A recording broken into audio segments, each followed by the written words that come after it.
Salut! Cette semaine, je vais prendre le temps de parler davantage de santé mentale et de qualité de vie parce que cela a un impact direct si l'on veut entreprendre et devenir une entrepreneur à succès.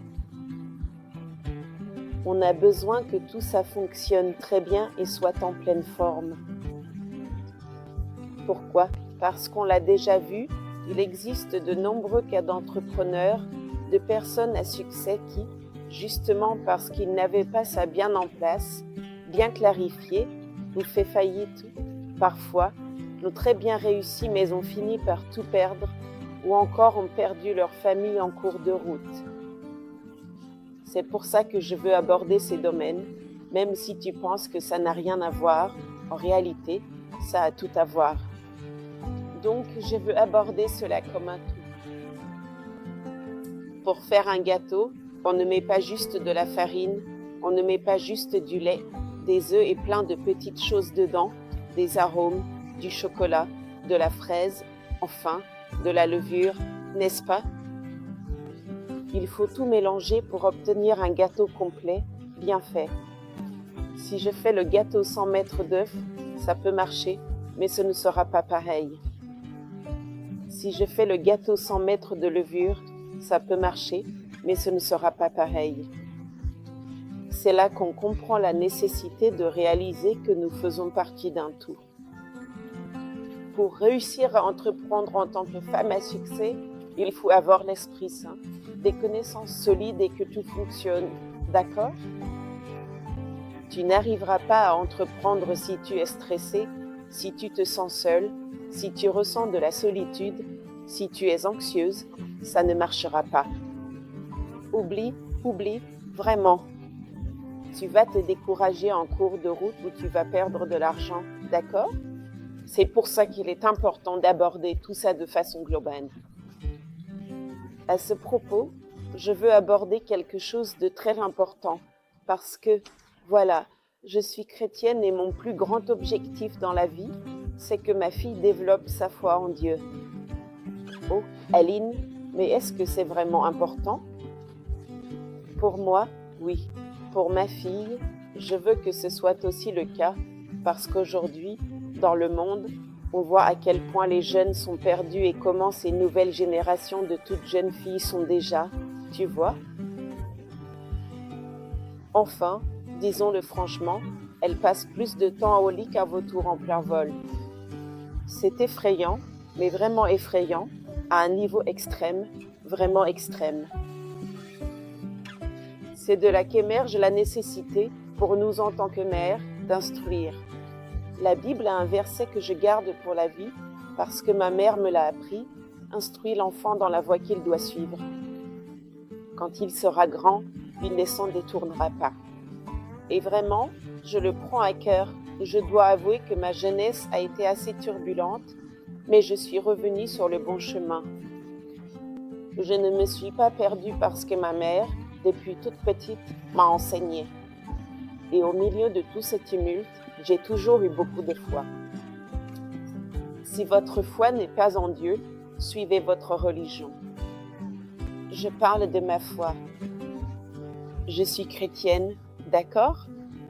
Mais il est important que tu aies ta foi en ce en quoi tu crois. Tu sais pourquoi c'est important? En parlant, en ramenant à ma réalité, je me sens faire partie de quelque chose, je me sens appartenir, je me sens connectée, tu vois? Et ça m'apporte une paix, une tranquillité immense. La prière, oui, elle soulage nos stress. Il y a des moments où je suis comme ça, tu vois le niveau? Agitée, angoissée, et l'anxiété essaie de m'attraper, et je suis là, entre deux. Alors je prends un petit moment, j'entre dans ma chambre, je ferme la porte et je me dis, maintenant, je vais parler à Dieu. J'ai besoin de me confier. Et je sais qu'à ce moment-là, parfois on s'agenouille et on n'a pas grand-chose à dire. Parfois, on reste là, genre, oh, Dieu, je ne sais pas comment m'y prendre, je ne sais pas comment te raconter ce qui se passe. Je peux te donner un conseil pour ces moments-là? Commence simplement à parler. Commence à parler. Il va te guider en cours de route. C'est ce que fait le Saint-Esprit. Ça s'est passé comme ça pour moi. Donc, j'ai simplement commencé, comme j'étais déjà éloignée, je suis revenue et j'ai simplement commencé à m'agenouiller et à parler. Dire, oh Dieu, ma journée a été tellement difficile. Elena est tombée malade. Ensuite, je me suis disputée avec Éloi et on ne s'est pas entendu. Il s'est passé ceci, cela, puis autre chose. Je ne sais pas ce qui s'est passé. Lulu s'est aussi perdue dans la rue et puis elle est rentrée à la maison et tu continues à te confier. Vide ton sac. Raconte Chiritou. Dis, écoute, j'ai besoin d'aide.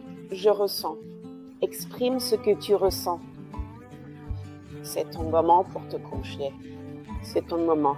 Il faut que tu te connaisses toi-même, sinon ta cocotte minute va exploser, d'accord? Et ce que je veux dire par là, c'est que la prière a beaucoup d'effets, vraiment beaucoup d'effets. Surtout si tu t'ouvres sincèrement, sois sincère dans ton moment de prière, sois sincère dans ton moment de foi, ouvre-toi, raconte-lui tout. Dépose tout au pied de Dieu et dis « Seigneur, j'ai besoin d'aide. Je veux entreprendre, je ne sais pas comment. Je veux faire ça, je ne sais pas comment. Donne-moi de la sagesse, donne-moi du discernement, aide-moi à choisir ce que je dois faire, aide-moi à enregistrer les vidéos, aide-moi à le faire, demande de l'aide. Ah, mais moi je n'y crois pas. Moi, j'y crois. Et pour moi, ça a eu beaucoup d'effets. Alors, développe ta foi, tu vois? Développe cette spiritualité. Il existe des preuves et des études qui démontrent que la foi et la spiritualité aident beaucoup sur le plan émotionnel, soulagent le stress et contribuent énormément à cette connaissance de soi dont on a besoin pour se retrouver en situation de réflexion, tu vois? Quand tu parles avec Dieu, que tu exprimes tes émotions, tu apprends aussi à te reconnaître, tu te dis « mais je me sens tellement plus léger ». C'est sympa, c'est chouette. Je pense que tu devrais essayer, prendre un moment pour prier, réserver ce temps, au moins 10 petites minutes par jour. Commence comme ça, prends 10 minutes par jour rien que pour toi. Ah, je n'ai pas ce temps-là, Aline, parce qu'à la maison je suis mère célibataire, j'ai mes enfants, je n'ai pas ce temps. Alors, fais-le mentalement. Tu es en train de cuisiner? Commence à prier même en cuisinant et demande de l'aide. Commence à te confier. Tu vas te sentir mieux, ça va aider ta santé mentale. Ça m'a beaucoup aidé, vraiment. Et je suis convaincue que ça t'aidera aussi. J'espère que tu trouveras la paix que tu cherches et c'est ce que je te souhaite, paix et prospérité. Un baiser. Salut, Ciao, ciao. salut.